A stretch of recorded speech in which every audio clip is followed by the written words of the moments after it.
Alright, greetings. Today we are going to meet our spirit animal guides, okay? So our animal spirit guides. There are a lot of elements in the Lucid Meditation Ultimate Guidebook, the massive 265-page guidebook with T meditations and, mindfulness meditations. There's sacred geometry, there's the planetary connections. There's a ton of stuff in there. I could not put it all into this masterclass, and I didn't want to distract away from the core elements that need to be mastered first. However, that being said, there is one of the elements that is what I hold most near and dear to my heart, and I get a lot of positive feedback from this. So I wanted to make sure to include this as one of the classes modules that we have in the master class, and that is the spirit animals. Okay, most of us have a really strong affinity and love for animals, not just domestic, but the wildlife and nature, and especially if you're here in this program, I can almost bet that you are somebody who has been deeply touched and connected with animals before. So the spirit animals are really cool because, they present themselves in different ways. So these are energies that we can call upon to help us through different situations in life. We don't have to do this alone.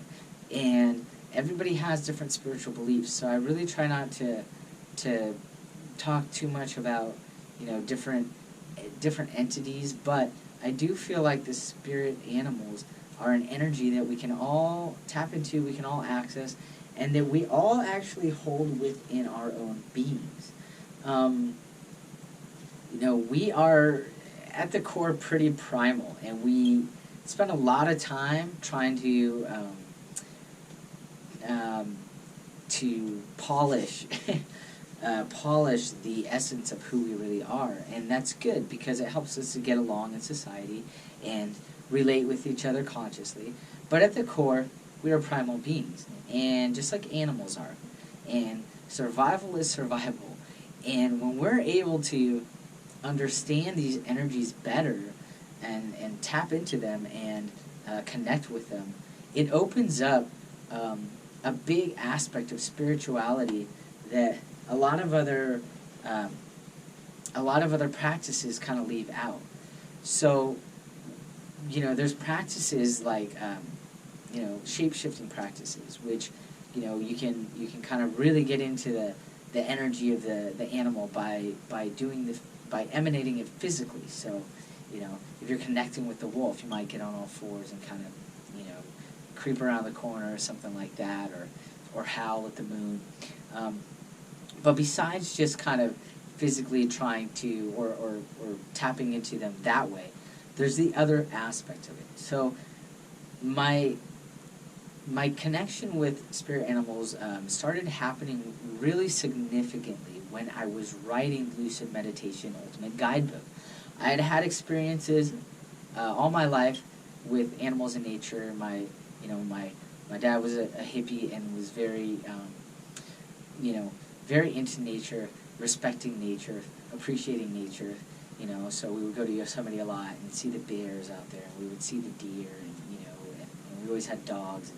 And, I was always had a really fond memory and love and respect for animals. But the spiritual when the animal spirit guides started to really come to me consistently and make themselves known was when I was writing the book, I think 12 years ago, something like that. And that was when I knew that it was something that was being asked of me to share with you. So there are a couple ways that we know that an animal spirit is trying to connect with us, which usually means that they are just there. They're there for you. They're there to support you. They're there for you to call upon. They're there to offer understanding and as a symbol and And what I want to talk about is the way that you can confirm to yourself that you're not just tripping and that animal is actually there for you is you'll see it 3 times.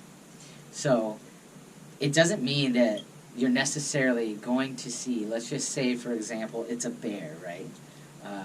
And at that moment, the bear can represent being grounded. It's a very big animal. It's very kind of, a mild, mellow, stable energy.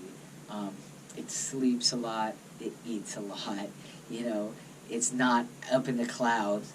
It's a bear. So let's just say that you are needing to be more grounded in your life.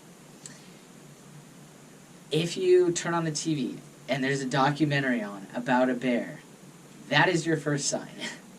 It's not that you're going to see a bear running through your neighborhood, especially if you live in the city. But you're going to see it maybe on television. You might see it in a magazine. Somebody else might be talking about it. You might see it on a t-shirt. You might dream about it. Okay? There are all different kinds of ways that you can see these animals. Sometimes it is in person. I've had a lot of encounters. I talk about them in the book that you got, in depth, how each of these spirit animals, this totem that I created for the chakras, how each of them came to me specifically. And each of them came to me 3 times or more in a very short period of time. So it's very clear to me that was what they were communicating to me. Obviously, if you're not open to it, they're not gonna communicate to you.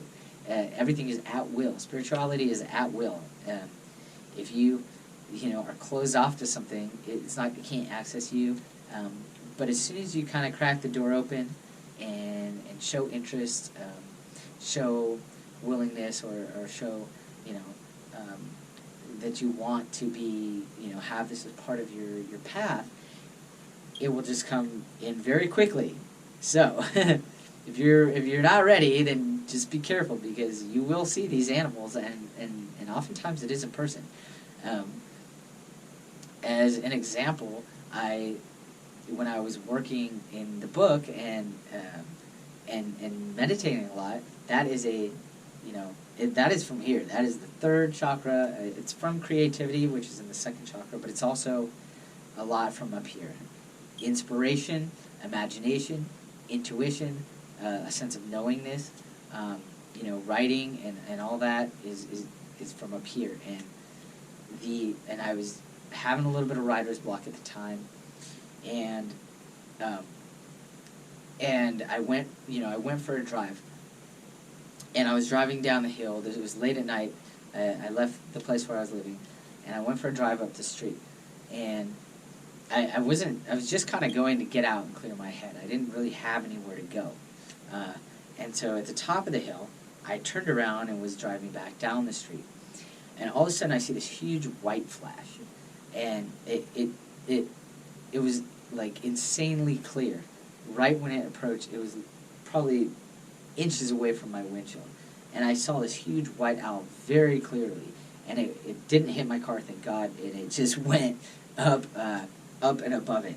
And I pulled over, and I was just like, are you serious? Did that really happen right now? And I'm like looking back to see if I can see this thing. And I couldn't.